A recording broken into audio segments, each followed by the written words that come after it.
Getting ready to talk sponsorship. It's going to be huge. Jump online, join us. Well, if you're not online, you wouldn't have heard that message. Oh well, we're here. It's happening.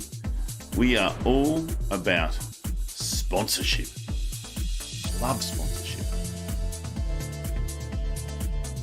It's important. It's hard. Oh, Brad's in the room. Go big, Brad.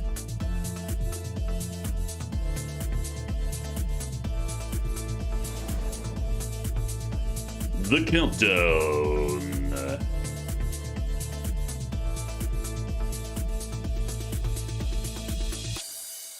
And welcome to another fantastic episode of the live stream. Who doesn't love sponsors? Indeed, Russell. And here's the thing with sponsorship. By the way, Warwick Merry here, triple certified. You've seen the logos. I love to talk about events, particularly online events and hybrid events, but I'm a huge fan of sponsors. And here's the thing. For many, many, many years, sponsors have not been given enough love. We say to them, give us some money, we'll put your logo on a screen and that'll be awesome. Think of the exposure. It's good branding. Now, our sponsors have gotten smarter and we have too. And it's become more of a challenge because our sponsors want more for less. And I've got to be honest, rightly so. So how do we give them more value? Just as we're getting our head around it, we had the lovely coronavirus thing kick in. And what that did is just escalate the pace of us getting to online and virtual events.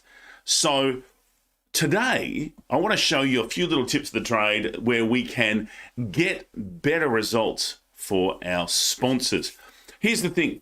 What's happened is our events have gone from analog to digital, and that does not suit sponsorship as much. Think about it. You're at some kind of trade show or a conference that's got booths, etc.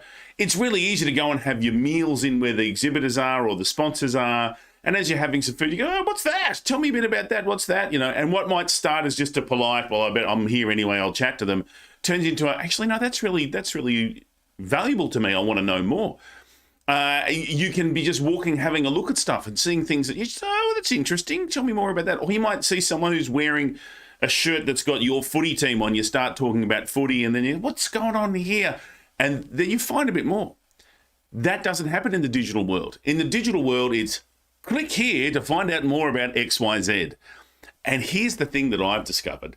People hate being sold to. We despise it. We're happy to have a chat. We're happy to have some case studies. Yeah, Julie, great comment. There's 10 years of technology adoption in just 1 year. It's been phenomenal. So embracing that in the sponsorship kind of realm, how do we get around that click fear, that fear of clicking? And so what we've got to do is really, it's not encourage them. We have to make the desire in the individual so strong to click on that button that they can't not do it. And so there's a few things that we can do to really bring that around. By the way, when they do click on the button, please don't sell to them. Please do not sell to the people who are coming along. Because here's the thing, we're speed dating. Exhibiting and sponsoring is speed dating. All we're doing is going on that first date. Maybe it's a second or third date. We're not trying to consummate the marriage here. Calm down. We're just getting to know them. At the very least, what we want is their email address so we can contact them afterwards, the values in the follow-up. So we have to make it worthwhile to get that. So in our sponsorship display, or if we're a sponsor who's actually got some time on stage or on screen, we have to give them an offer that they can't refuse. So whether it's a simple thing like, look, we've got the 7 key things that you really need to help you take your business to the next level. And even that's too vague. So let's just say you're in accounting software. And when you've come on board as a sponsor, 7 key things you must know for this financial year end.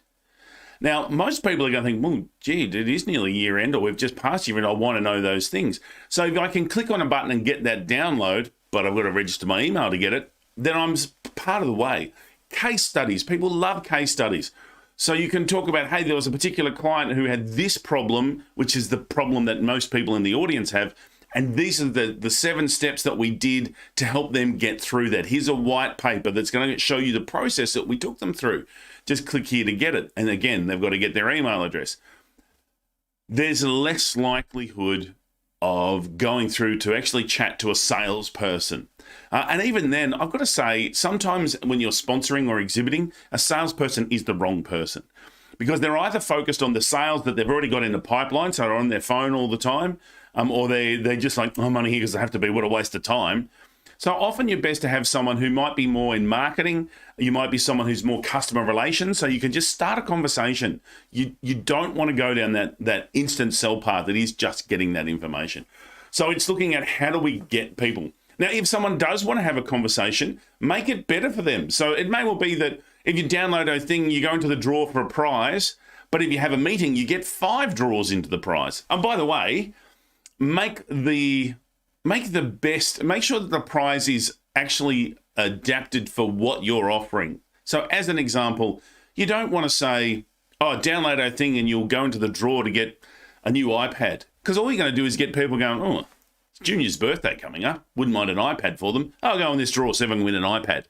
And you're going to waste your time following up. So put something that's relevant for you. Again, if you're in accounting software, go into the draw to get 3 months free access, or 6 months free access, or half an hour's consulting time with it. Something that's going to be of value to someone who is indeed a prospect. It's not as sexy. You won't get as many people signing up or going into the draw. But those who do are pre-qualified prospects, because they've said, this is of value to me and I want this. So it's actually less is more. We're going for quality over quantity. And that's, a lot of sponsors get confused. They're like, oh, there's not enough people. We want everything. Mate, if you can get, depending on what you're selling or what your product or service is, sometimes if you get 2 or 3 people who are genuinely interested, that's enough. That's made it worthwhile. Again, it is starting with that focus of, what am I sponsoring this for? What do I hope to get out of it? A lot of people doing it because it's like, oh, well, if I don't, the competitor will, and it's what we've done forever, and this is good branding, and the marketing team said we should, versus looking, what am I doing this for? What am I after? How will I measure that this has been successful? And then what do I need to do to get that? So at the very least, in the digital sense, give them a pressing reason to download, and you want to get their email address to be able to do that.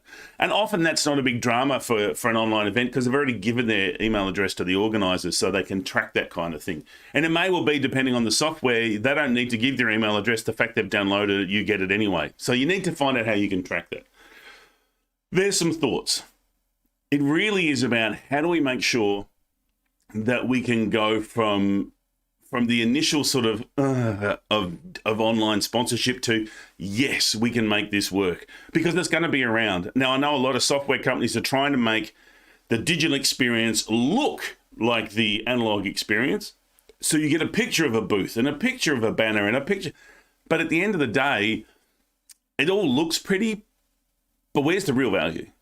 And so you've got to be able to do that transaction in terms of get them excited about downloading the information. All right, if you can do that, that'll be a huge success.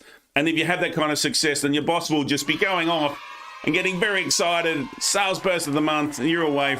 Oh, no, stop it. You are. It's awesome. All right. Hey, thanks for joining me. If I can give you a bit more information as well, if you need to get better with some of the presenting that you're doing online, here's 7 keys, free tips, just 7 ideas to become an online presenter pro.